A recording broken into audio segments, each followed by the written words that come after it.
heads with me. Let us pray together, each one of us according to our individual beliefs. Let us offer thanks for our opportunities, health, food, family, friends, co-workers, and employees, and blessings for one another. Let us be a source of hope for those in need and contentment for those who are lonely. Let us give gratitude for our opportunity to be Rotarians and serve others. Let the feelings of love, kindness, and a well-directed yet gentle spirit always be reflected in our actions. Amen. Amen. Thank you, past President Jim Christian. It just occurred to me that most of the people that are on our meeting this morning are past presidents, or a good percentage of them. So thank you for your diligence in sticking with us. Kathy, I'm seeing, I can't really tell on my screen how many people. Oh, we have 37 of us. Well, that's great. I'm just seeing 5. I'll have to rearrange my screen here. Oh, this makes me feel much better. Good morning, everybody. I don't see any guests here, so all the faces I'm recognizing. So we won't have any guests to welcome. Before we get into the announcements, this week, 40 years ago, this week was the passing of John Lennon, and wondering, since we have a few minutes built into the schedule, does anyone, it's one of those times where we probably all remember when this sort of thing happened, just much like we remember when, 9/11 happened, that sort of thing. I'm sure Sheila Lange can relate to remembering where she was when Pearl Harbor happened. But thanks a lot, Steve. I thought you'd be good-spirited about that. I realize I'm one of the elders in the club. Okay, everyone's probably thinking I'm terribly mean right now. Does anyone have a moment to share about the John Lennon passing from 40 years ago? Where they were, the impact it made on them? No? Okay, well, this is going well. I can say I was in 9th grade, and I was watching Monday Night Football when Howard Cosell broke in and gave the news, and pretty much dampened, obviously, the rest of the game. But yeah, as a 9th grader, I grew up, my parents listened to the Beatles, and then as they broke up and went on and did their own things. So I was very familiar with his work. Now we'll go into the announcements. Community service, Sheila and Nancy, would you like to give an update that is outside of the vet thing that Jim will be talking about in a minute? Sheila, you're on mute, I think. I'll wait to make my comments when Jim, I have an addendum, mainly because I really want to commend his program, which is above, well, I shouldn't say his program, his project, which was above and beyond Service Above South. So I'll comment then. As far as the bell ringing, I think we're up to date on that. We really, unless Nancy has another surprise in there that we're doing, right now we're on hold, I think, until after the holidays. Oh, well, whoa. We do have one. We did, and we are coming alongside the Chamber and CVB, the Convention and Business Bureau, in their Plateful of Love, which we're supporting the restaurants in Lakeville. It's a wonderful program where we're helping out their employees that obviously are in need right now. And I think quite a few of us have gotten involved in that. I know Steve said he was doing B-52 along with Bob Baer. So I'm sure many of your other ones would be more than willing to come and help alongside the chamber on that. So we would talk to Krista Yench with that. Krista's online here today if she wants to give an update. That'd be great. Yep, and thank you, Sheila, for that. We did, Eugene just got 9 more families last night. So if we are still getting some families in, so if anyone wants to participate and has not just either get a hold of me, get a hold of Jean Hutter, and we can set you up with a family to shop for. Thank you. Thank you. And if I could just add, this goes to, as Sheila mentioned, that through our visioning process last year, that we thought our club, it's important to our club to look for these opportunities where we can come alongside something that's already going on, whether it's a nonprofit or even, heaven forbid, the Lions had something that we would like to team with them on. There's opportunities. Thank you. I got the thumbs up from Tom on that, Bonoff. But so, and then I think, was that the extent of our community service? I think that pretty much wraps it up. Thank you, Nancy and Sheila, for. Steve, can I add something about B-52s? Yes, yes, Dave. I was there last night picking up some takeout and supporting that restaurant. And they have a program on, I think it ran yesterday and today, that if you were to get a $100 gift card at B-52s, 100% of that $100 goes to their employee relief fund. Wow. So something of the sort of a parallel program to Plateful of Love. Thank you. Yeah, that's awesome. That's very generous, considering that, of course, the ownership and management, they're all taking a hit too, but they're really caring about their staff. Yeah. And if you anyone gets a chance to go into any of our community restaurants and support them, you're always going to get a very very nice reception from them, and you don't hear the woe is me. I mean, they're very grateful to have any of the help that they can get. So, and I know Bob and I both received our the 3 kids that we're going to help provide a Christmas to yesterday, and I was tickled. Their names are, we just get to see their first names, but boy, it's the names of the 2020s, like Finn and Hudson, and I can't remember the third child's names, but there's no Steves or Daves or Bobs in these kids, but that it's really fun to shop for them. So, and then Jim, would you like to give an update as to how the community service with the vet went, and maybe speak to some of the Rotary members that were able to help you too? Sure. Thanks, Steve. I will give a quick summary that I had emailed out, and I'll go quickly here. So the Yellow Ribbon Society had referred the Edelman family to Lakeville Rotary for helping their son and daughter-in-law, who are both military veterans. So Carrie and Tim Edelman are the parents of their son Keegan, who suffered a TBI, a traumatic brain injury, from a motorcycle crash in 2015, and is completely dependent, quadriplegic essentially, and dependent on his wife Amy and his parents for everything, actually. So Rotary's service project was to finish trimming out their Lakeville home basement so Keegan, Amy, and their 3 kids could move downstairs to their own rooms. This included Keegan's bedroom with a full-length ceiling hoist, and the hoist actually is a rail along the ceiling that assists in moving him to and from bed into a wheelchair or a gurney for bathing, physical therapy, etc. And also quickly, it goes right up to a window in case of a fire so they can get him out of the building. The first 2 days of the project were Friday on 12/4 in the afternoon and all day Saturday on the 5th. And a big thank you to the following Service Above Self volunteers. So Amy Erkenbrack, Sheila Lange, and Nancy Savstrom for sharing their time and paint priming skills for the window and door trim.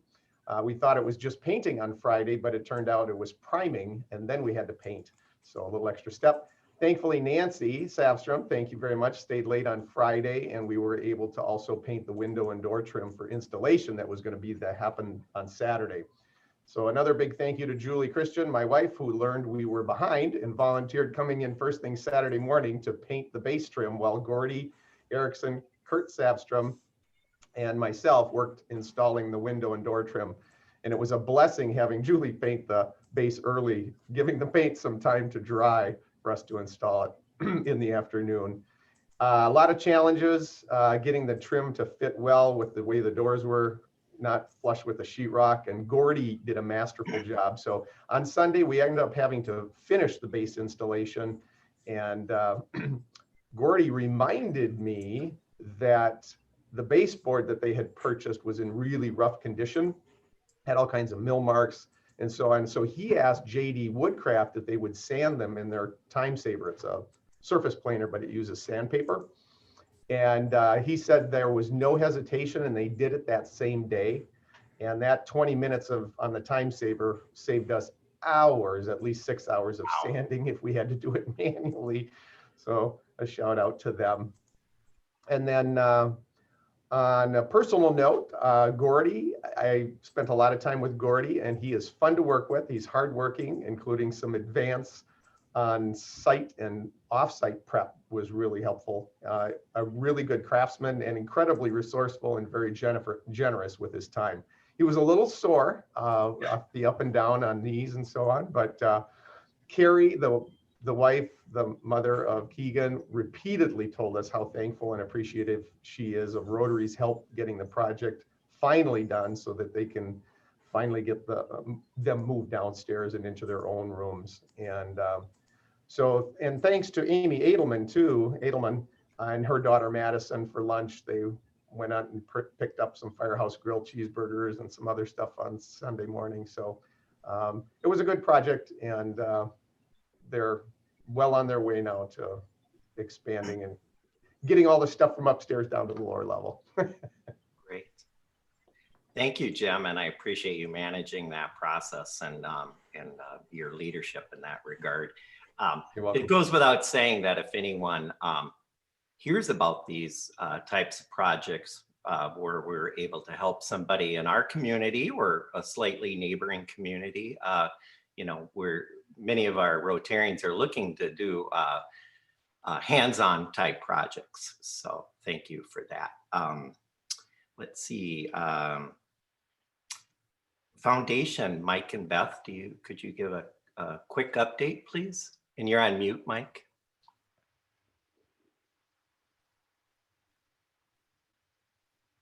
Oh, There you that go. it? Yep. Okay. No, you said hands-on. I want to suggest an arms-on project. Rotary is having a blood drive January 30th with Crossroads Church at Cedar and Dodd from 9 to 5. That's a Saturday. So anyway, the information will be coming out probably this week. And foundation-wise, Mike? Yes, matter of fact, we're down to about the last 2 or 3.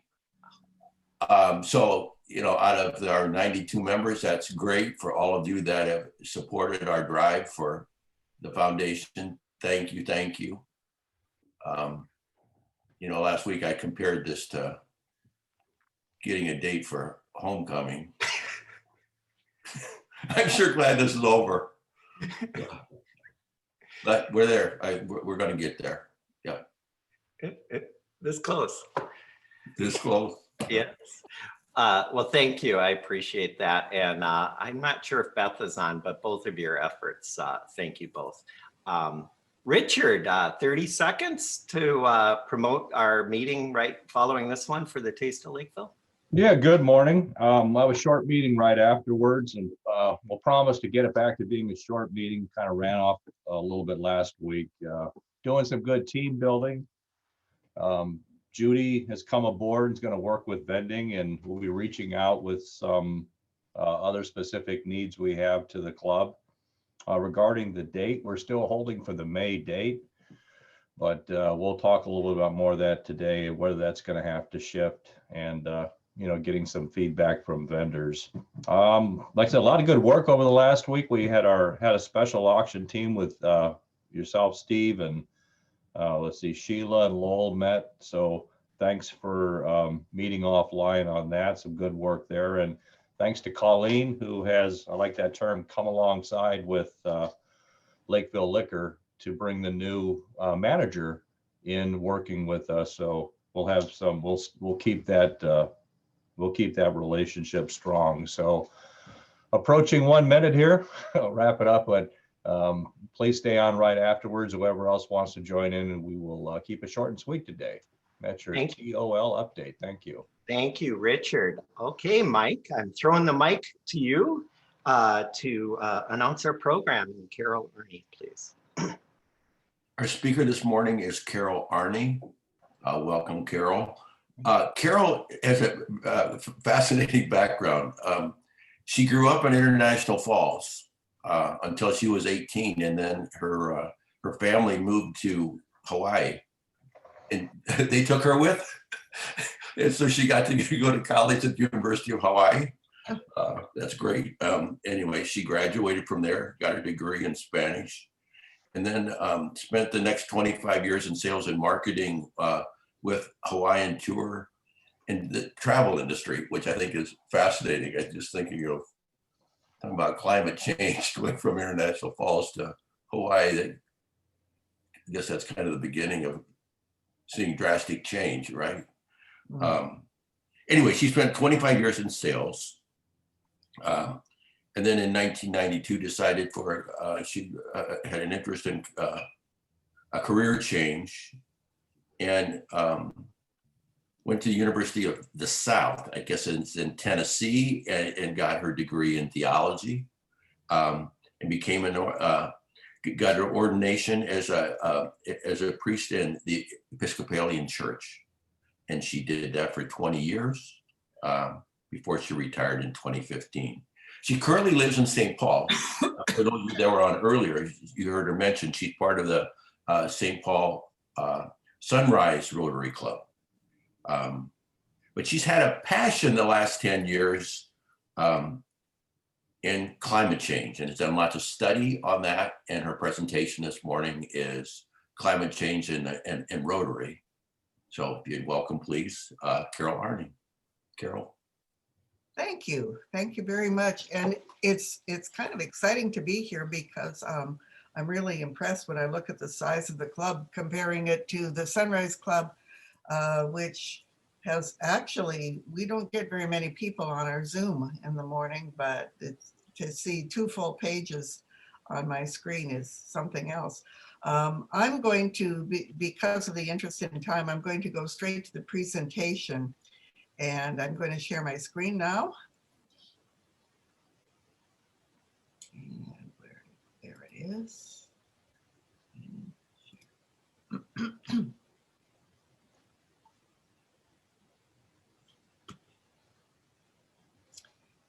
Okay, I'll just start right out. If anybody, I've had good luck and bad luck with sharing the sound on my presentation. So if it doesn't show up, would somebody speak up and tell me? Because I don't know what you're hearing.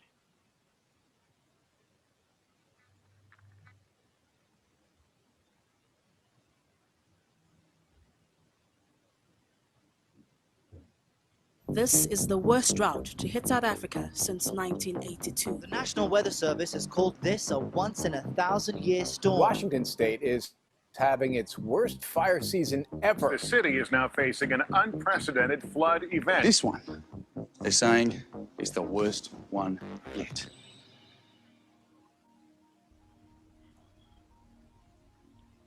Climate change is an unprecedented challenge to humankind. The Earth is warming. The poles are melting. The world's least prepared and most vulnerable are those that will be impacted the greatest. These are the same people Rotary has devoted its services to over the last century. Many years ago, an individual Rotary club saw a need and took action to begin the eradication of polio. The same grassroots effort is necessary to tackle climate change. We must act now. The technology, the tools, and the expertise are available. Rotary can take a leadership role. If not Rotarians, then who? If not right now, then when? Every club has a role to play. Invite knowledgeable Rotarians to speak at your meeting about the climate crisis and what you can do individually, as a club, and in your community. For more information on speakers, contact us at info@rcatnow.com.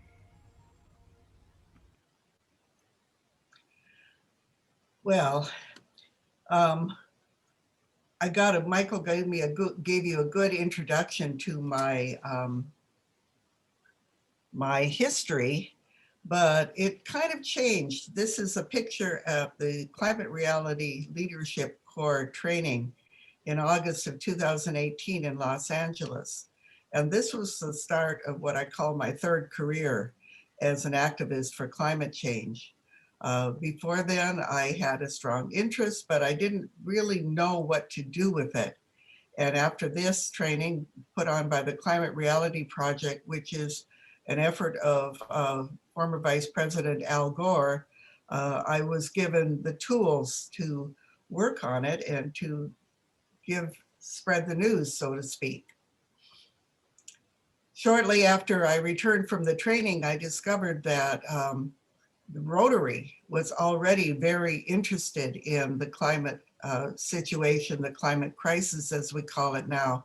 When I saw this magazine in April of 2019, and shortly after that, I rejoined Rotary. I'd been a member for several years in Hawaii when I was active in my career. And then when I moved back to Minnesota, I thought I was retired, but I soon found a Rotary Club actually meeting in my own apartment complex.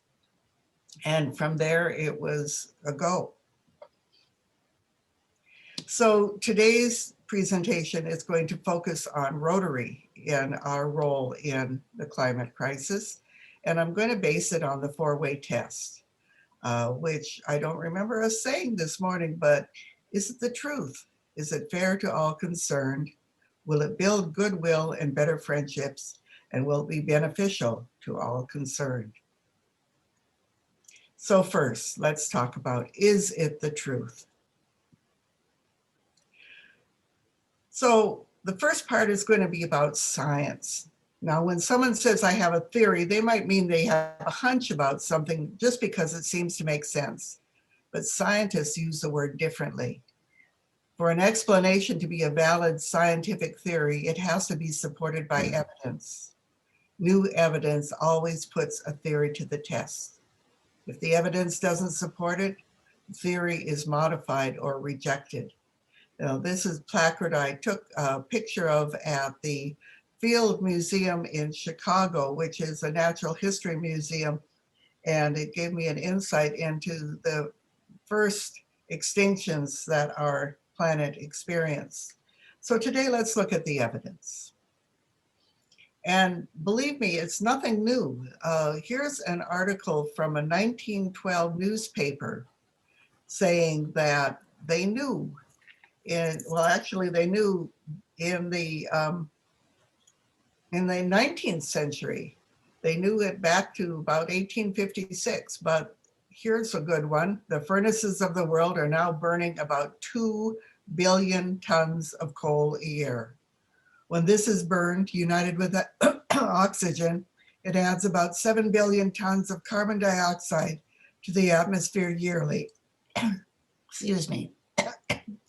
This tends to make the air a more effective blanket for the Earth and to raise its temperature.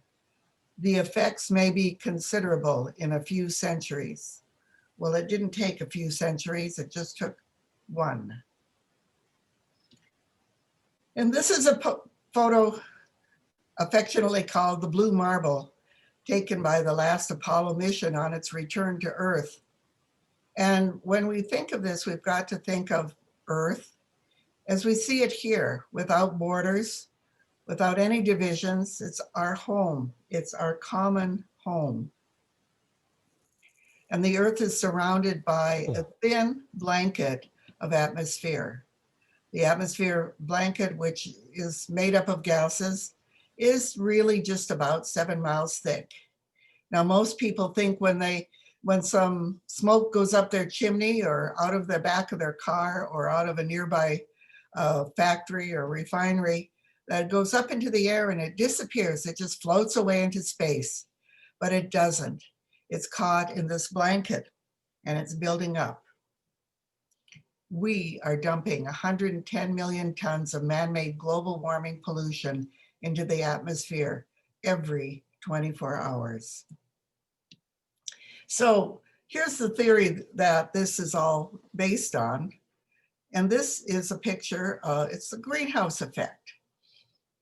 And this is the Arboretum at Como Park. If you look out the windows, you can see the snow and the icy day, but inside it's warm and flowers are blooming.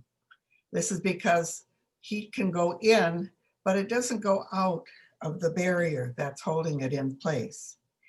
Another way to look at it a little bit more serious way is the hot car in summer effect. And we all know never to leave our dog in a hot car, in a car parked in the sunshine in the summertime because of the same greenhouse effect. Solar radiation comes through the blanket and it goes into the earth and it's warmed by it. Some energy goes back into space in the form of infrared rays, but some is caught by that blanket and bounces back. But as the blanket thickens, more and more energy is trapped. This slide will show you many different kinds of sources of the greenhouse gases. Some of them we might have some control over. Some of them are bigger than us. They're big corporations and worldwide. But the largest source of global warming is the burning of fossil fuels. And you can look from 1850 to 2019, which is the last year we have full records on, and you can see how it's been climbing. And most of the growth has been in the last 50 years. And this next illustration is the climate increase. Now this is I want you to remember a word, average, because this word is going to be popping up all over. This is the difference between climate and weather. Weather is what's going on today, this morning. Climate is what's happened over the average of about the last, an average meteorologist figures the last 30 years. So when they're talking about that, we've been warmer than average the last week, this is the way they're looking at it. You can see that around 1980, we quit having years that were colder than average, and it's been climbing ever since. And we think that 2020 will be the hottest year ever on record. In case you're not sure yet, 19 of the 20 hottest years have occurred since the 2000s, and the last 5 have been the hottest years on record. The average annual temperature in the Twin Cities has warmed 3.2 degrees Fahrenheit between 1951 and 2012, but winter has gone up 4.5 degrees in the same period. So winters are warming 13 times faster than summers. The average winter minimum temperatures has climbed. And this is another thing that you'll hear a lot about, called a 9-year or an X-year moving average. So you see, there's been some cold years. You say, well, yeah, I remember back in 2001, it was a really cold year. But what they do is they average out 9 years and they drop off the last year and add on the current year, and it's going straight up. And I'm sure someone is thinking right now, well, what about the polar vortex? It's been colder than usual some winters.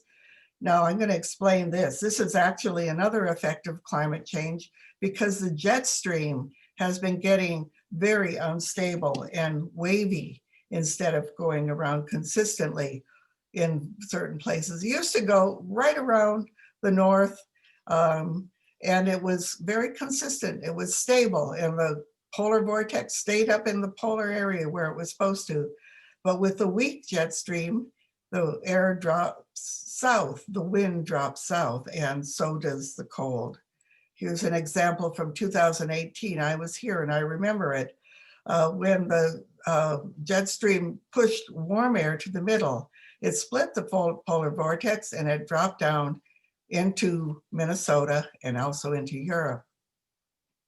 The other thing that the climate crisis is built on is a hydrological cycle. Everybody knows this. We learned it in high school. Water evaporates, goes up in the clouds, comes back down in precipitation, runs out and returns to the sea. But the ocean has been holding the heat in. That's why it isn't already hotter than it is, because 90% of the heat is going into the ocean. And half of this increase has occurred in the last 20 years.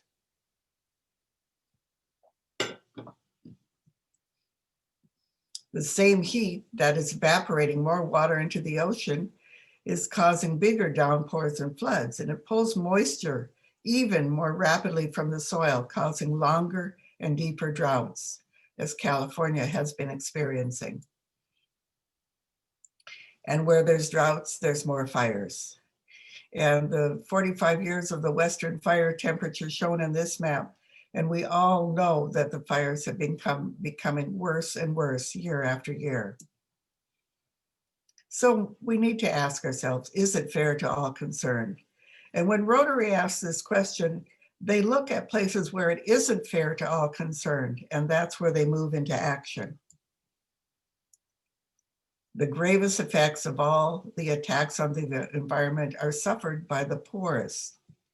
And who are these poor? Who is most vulnerable to the heat? The poor, homeless, elderly, children, those with pre-existing conditions, cardiac and respiratory conditions. Doesn't this sound a little bit like the pandemic too? These are always the most vulnerable when anything goes wrong. I used to have a lot of photos of catastrophes around the world and around the country, but I don't need to anymore because we see them nightly on our television sets. Catastrophic weather events. I'm even getting tired of hearing the word. A catastrophic event is something that happens from Earth processes, and we're mostly concerned with the weather events. Geological events, earthquakes and volcanoes are beyond our control, but the tornadoes, hurricanes, floods, droughts, and wildfire are what we're seeing more and more of. And so this one illustration will remind you of everything that we've been facing, especially in the last 20 years. And the economy is being hurt by this. In the last decade, we've had an increase of almost $1 trillion over the previous 10 years, 2.5 trillion of costs to the global economy.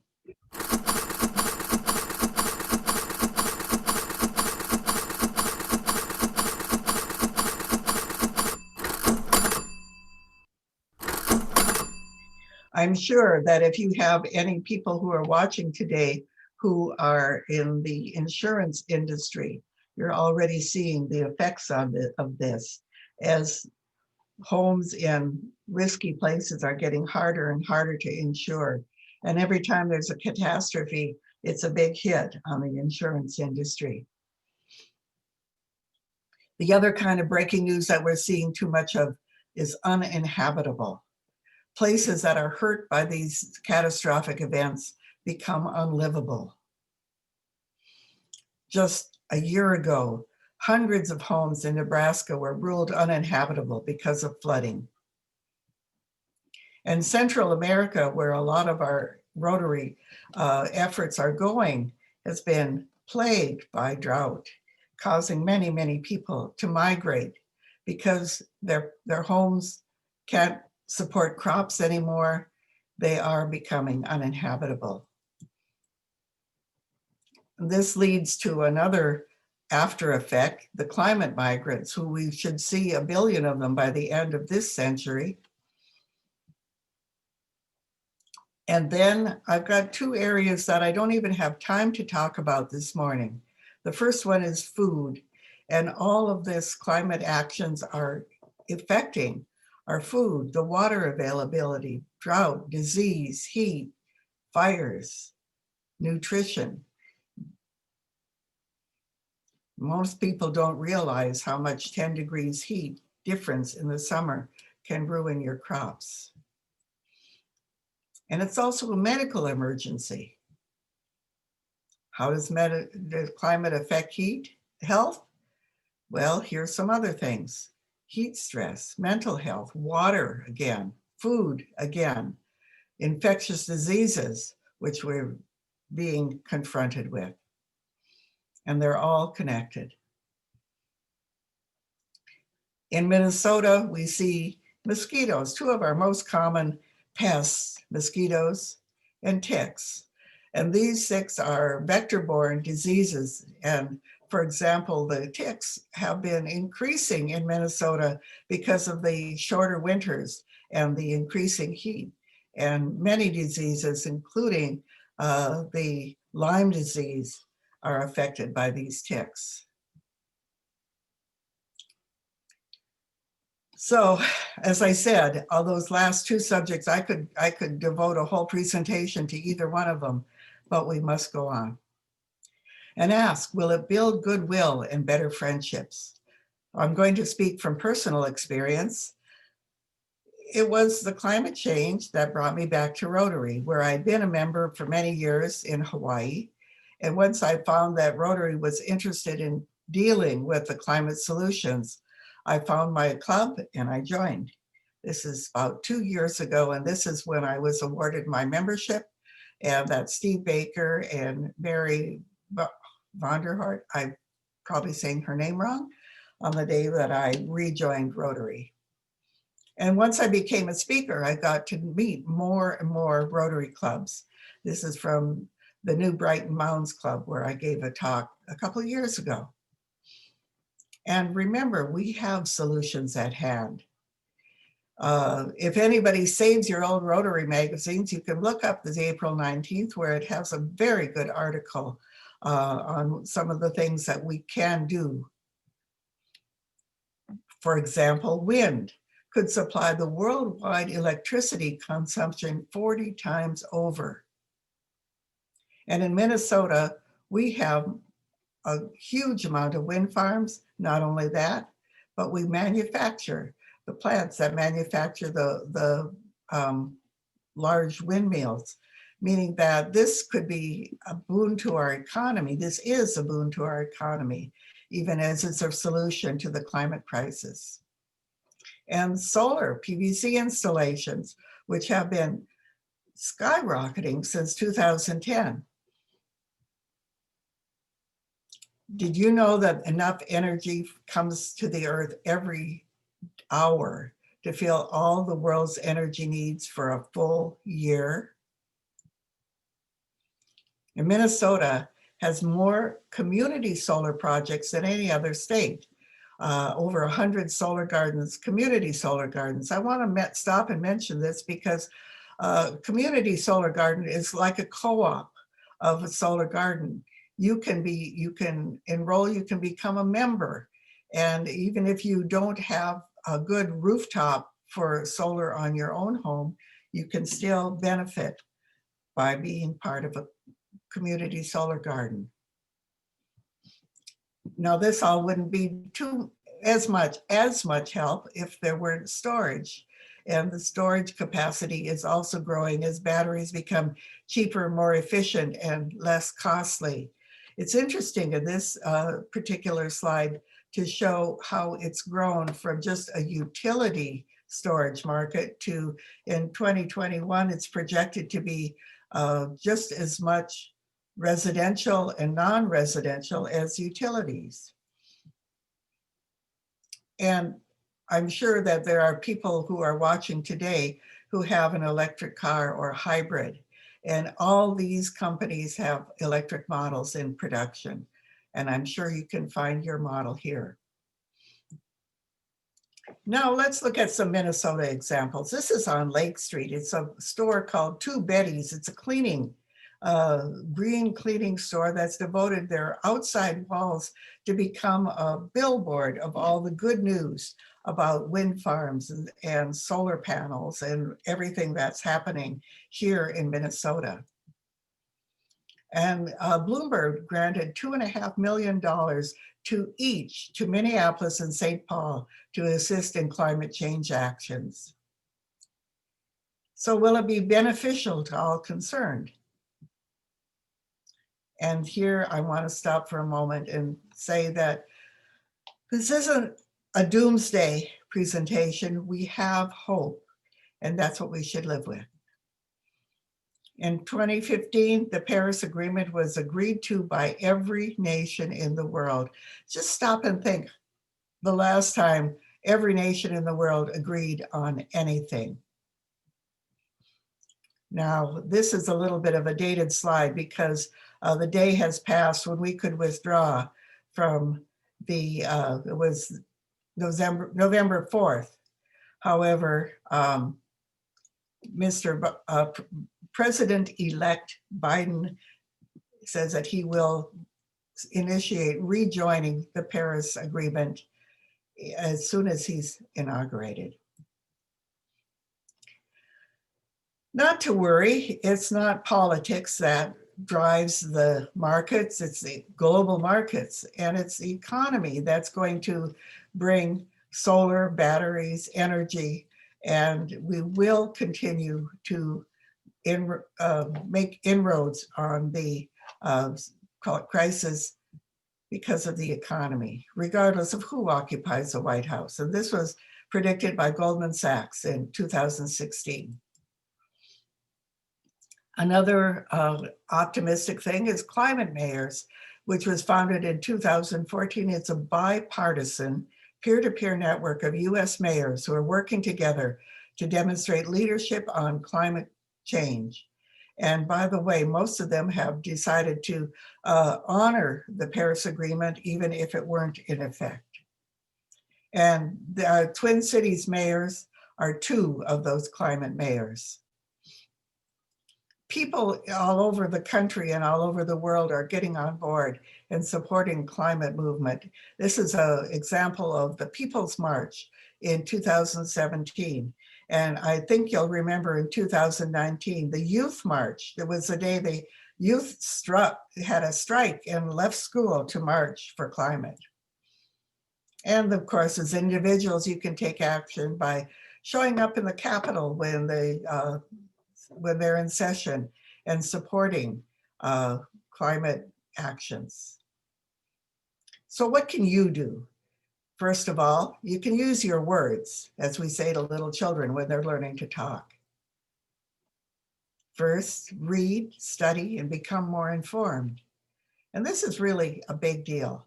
Most people believe in climate action, but they don't understand it or they don't know enough about the details or the solutions at hand. Once you know, talk about it. Make your voice heard in your community. Reduce your own carbon footprint. And tell your elected representatives that you support climate actions. Remember, your voice is your vote in between elections. Join in or support environmental institutions such as these. Now, if I were there in person, I'd have a handout with a link to each one of them, but we'll do that next time. So, reviewing, is it the truth? Is it fair to all concerned? Will it build goodwill and better friendships? Will it be beneficial to all concerned? And Rotary has solutions within our reach. And here's the good news. Rotary has decided to add a new area of focus, which is supporting the environment. And Rotary commits to supporting the environment through this new area of focus number 7. Rotarians as people of action are given power to protect and support all life on our island home. And there's 2 organizations. There's SRAG, the Environmental Sustainability Rotary Action Group. This is taken from their homepage of their website. And past President Ian Risley said that he's delighted that our great organization has recognized the environment as a worthy and appropriate destination for our project activity. This is an exciting moment in Rotary history. And this seventh area of focus joins the others. Peace building and conflict. Oh, my mouth is getting dry. Excuse me a second. Peace building and conflict prevention, disease prevention and treatment, water, sanitation and hygiene, maternal and child health, basic education and literacy, and community economic development. And you can see how well this fits in with the others that having seen the effects of the climate crisis. So they're going to start accepting grant applications for projects in July 2021. That's about half a year away. I'm sorry, I went. Rotarians understand that the whole world is our backyard. So this is what SRAG, just note down esrag.org and go to their website. It's incredibly informative. This is also from their homepage, news, projects, leadership, frequently asked questions, but that's not the whole story. I was very impressed by Lakeville's work in Inga, Tanzania, and the great global grant. I think I typed that backward. It's a global grant that you received this past year for economic development. You may not know that Tanzania is also being impacted by droughts due to the increasing climate crisis. Now, I believe that, sorry, am I saying it right? Ininga is in the southern part. It's Aringa Hope, Aringa. Okay, it's in the southern part of the state. The Lake Victoria is lowering in its level, and Mount Kilimanjaro is losing its glaciers, but perhaps Iringa will be one of the areas. I noticed that the grant that you received was for, what is it? How is it phrased? Storing excess food. So they must be a very rich farmland. It could be that this could be advantageous in upcoming years when food becomes more scarce in Tanzania. On the other hand, they may be facing increasing drought in their own area. So it's our own interests are being touched by this crisis around the world. Now, here's the other climate thing that is the Rotary. I'm sorry, I'm starting to get stammery. Rotary climate action teams. This is something on a local level, club by club, and this is where you can do some good. Our RCAT, our Rotary Climate Action Team, is something that's done by individual Rotary clubs. So you can create one yourselves. Select a contact person, take action, share the results with the network so other clubs can benefit. All you need to do is find someone in your club, RCAT champion, to be the team chair. And your closest resource to start a climate action team is Alan Anderson, who's a member of the Northfield Rotary and the head of their RCAT. Here's some of his contacts if you want to talk to him. And he has a monthly newsletter on climate and what's being done by Rotary here at home. Rotary Climate Action Team hosts a webinar the third Thursday of every month. So here's your opportunity to become more informed about the crisis and how you can take action. This is the next one coming up December 17th. It's at 1 o'clock. Whoops. Let's see, I think, yeah, 1 o'clock our time. And they're confronting the economics of the crisis. And I provided Kathy with the link to this, and because I couldn't figure out how to send it to everybody. And so if you're interested in subscribing to this, you'll get an email every month with a link to their climate action team talk, which is about an hour. And it's once a month on the third Thursday of the month.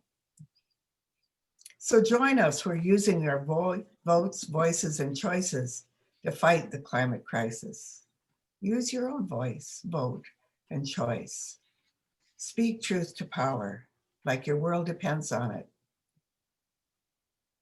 Because your world depends on it. Thank you, Carol. Do we have any questions of Carol? Let's see. I'm going to stop my share now. Yes, any questions? I hope this was helpful. I had to shorten it a teeny bit because of the limitations. It usually goes about 45 minutes, and I don't think I did that. But I'd gladly answer any questions now.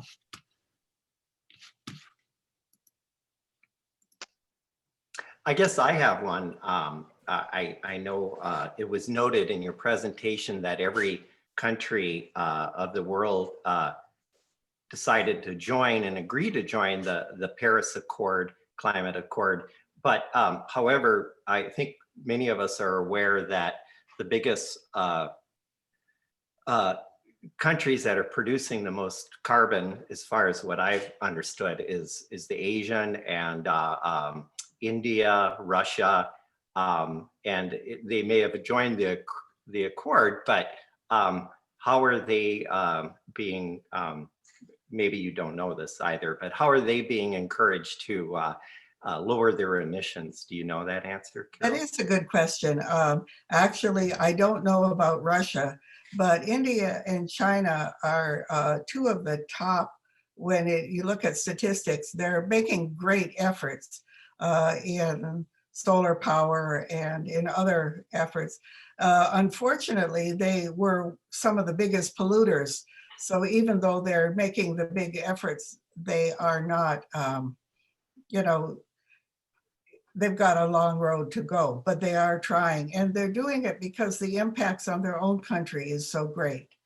Unfortunately, we're at the bottom of the list. The United States right now is at the bottom of the list. This is due to the politics of the last 4 years, where the administration basically didn't believe in climate change. So we haven't been doing efforts. In fact, we've been actively canceling efforts that had been being made. I expect that I can report differently, both on India and China and hopefully Russia, if I come and talk to you again in 2 years or something like that. And I hope that we will be at the top of the list in those days. Any other questions? I'm going to change back to gallery view so I can see everybody. Of course, Clint has one. I have one too when you get a chance. Yes, Doug. So my wife and I were up in Alaska a few years ago, and we had the opportunity to spend a number of weeks up there and learned a lot about the history of the glaciers and just the massive land that's in Alaska.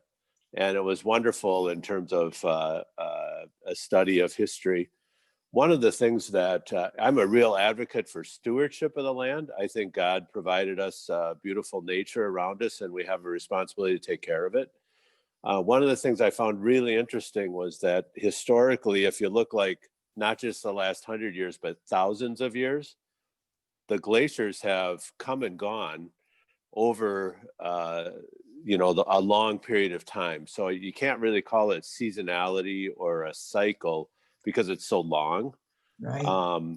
But it's like over thousands of years. And I don't have that data in front of me, but I was fascinated by that in the context of what we're seeing, a microcosm of 100-year period of time in the midst of thousands of years. And so I'm just curious your thoughts about that, in the sense of, okay, over thousands of years, these glaciers have come and gone, and the earth has heated up and cooled down. And there's been periods of more fires and less fires and whatever. And so are we looking at too small a time frame here? And we're kind of in the midst of this cycle. You know what I mean? I mean, it raises some questions. No, it does. Unfortunately, It's happening over a 150-year time frame, what normally happens over thousands and thousands of years.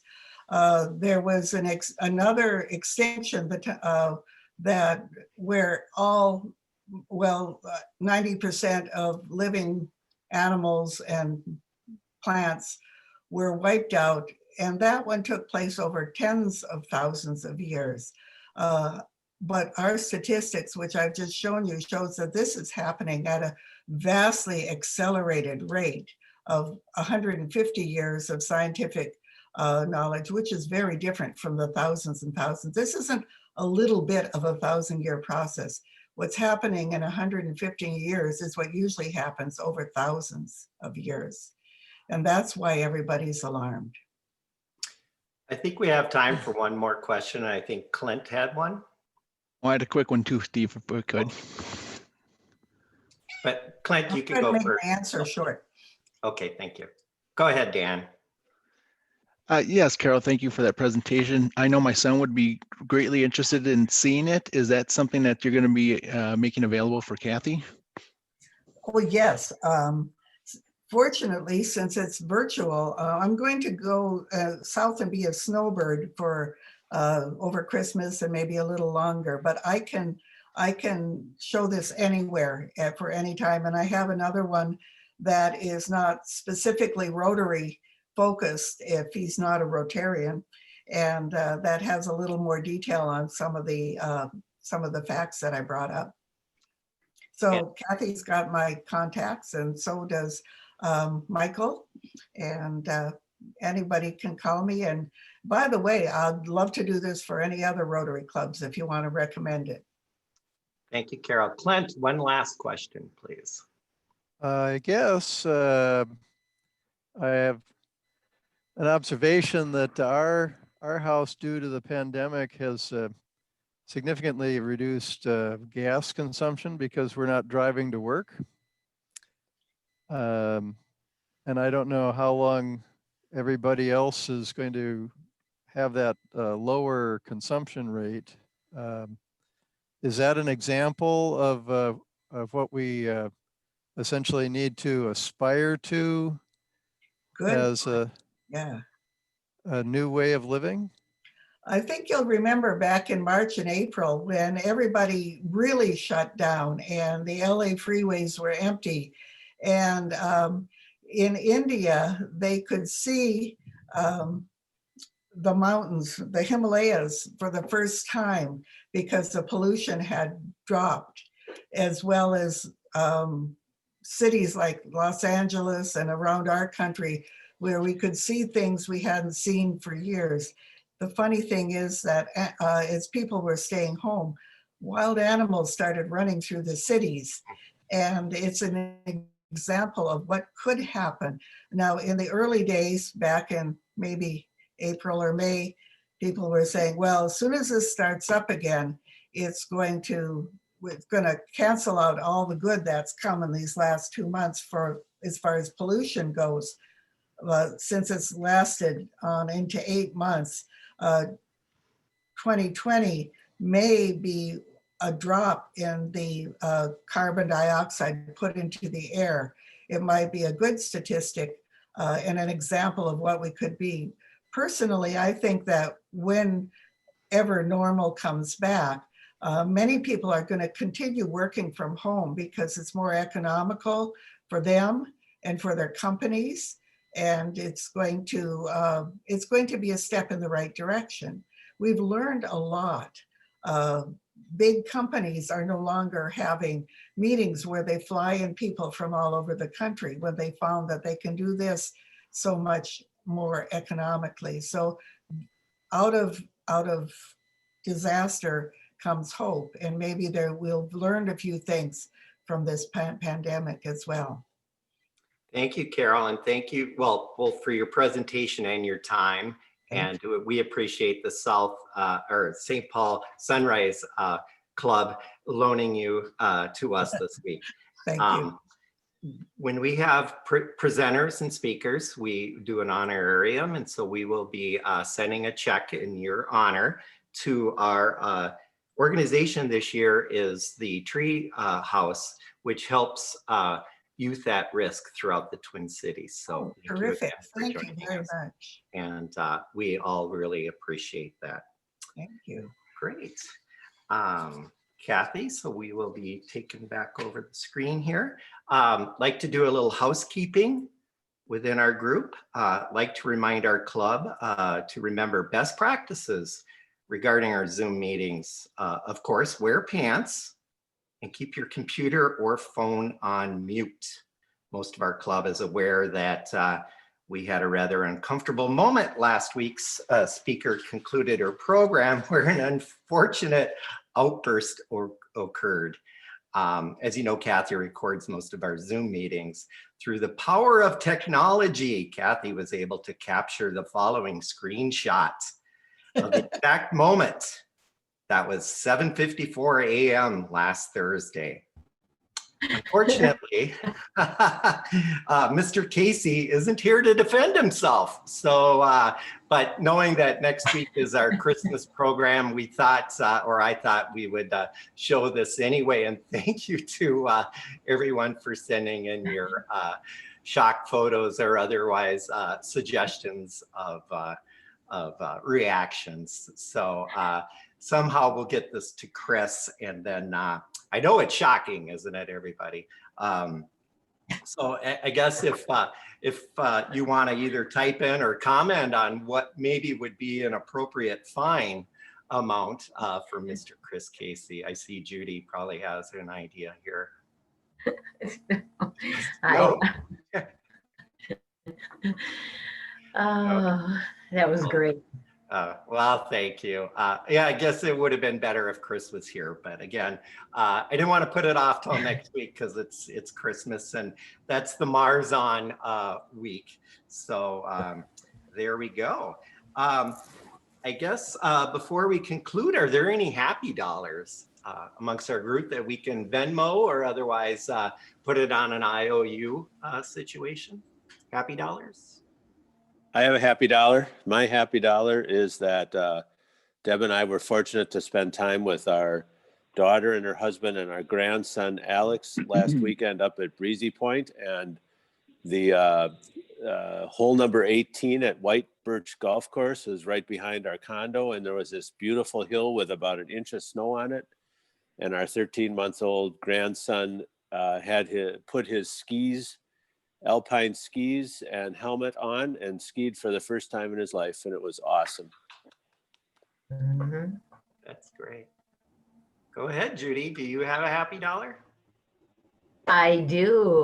Last night, we welcomed my 5th grandchild into the world. So we have I don't know if you guys saw it earlier, but I have my granddaughter joining my lap every once in a while because I'm taking care of her till they get back from the hospital. Great. That sounds like it's worth $10, Judy. Paul Reaver. Paul, we know you have a happy dollar, and congratulations. Yeah, no, we're pretty excited that Nate broke the all-time block record at Wisconsin last night. So we were here in Madison, couldn't go to the game, but we were glad to be with him to celebrate after that. So pretty cool accomplishment for him. I would suggest at the time he graduates, I think if he decides to put off the NBA one more year, he would look good as a 5th-year senior in maroon and gold. We've had good luck with those guys. So. I don't know about that, but some of Minnesota's best recruiting efforts. Yes. Any other happy dollars? I'll pile on with the grandkids. I've got my grandkid out visiting for the holidays, so it's kind of cool. Fantastic. Well, thank you, everyone. Before we do our 4-way test, I'd like to remind everyone we will take a minute after the test, and then we will scoot right into a very quick Taste of Lakeville meeting. Short and sweet. And we have some updated news that I think everyone that joins will be interested and happy to hear presented from Lowell and Sheila. So with that being said, Kathy, you remind me if I missed out on anything here. Okay, it doesn't sound like it. Let's go into the four-way test, into things we think, say, and do. Is it the truth? It's fair to all concerned. Will build good, goodwill, and better friendship. Be beneficial to all concerned. Ding! Okay, we'll see you guys every